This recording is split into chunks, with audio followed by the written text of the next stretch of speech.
السلام علیکم ورحمۃ اللہ وبرکاتہ۔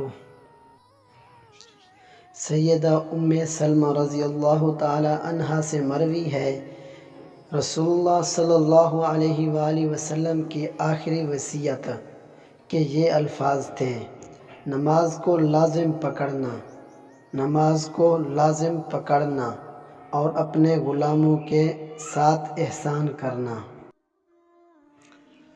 حضرت علی رضی اللہ تعالی عنہ نے فرمایا، اپنی اولاد کو 3 چیزیں سکھاؤ: اپنے نبی صلی اللہ علیہ وآلہ وسلم کی محبت، آپ صلی اللہ علیہ وآلہ وسلم کی اہل بیت کی محبت اور قرآن مجید پڑھانا۔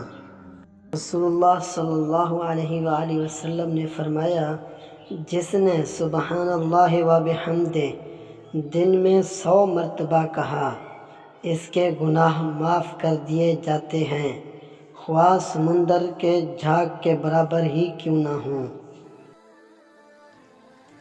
رسول اللہ صلی اللہ علیہ وآلہ وسلم نے فرمایا، قیامت کے دن سب سے زیادہ فیض یاب میری شفاعت سے وہ شخص ہوگا جو سچے دل سے لا الہ الا اللہ کہے گا۔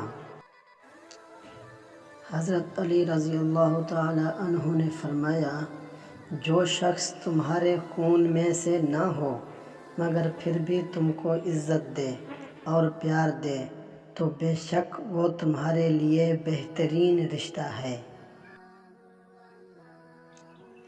بہت عظیم ہے وہ میاں بیوی جو ایک دوسرے کے عیب چھپاتے ہیں اور کسی کے سامنے اپنے شریک سفر کی برائی نہیں کرتے۔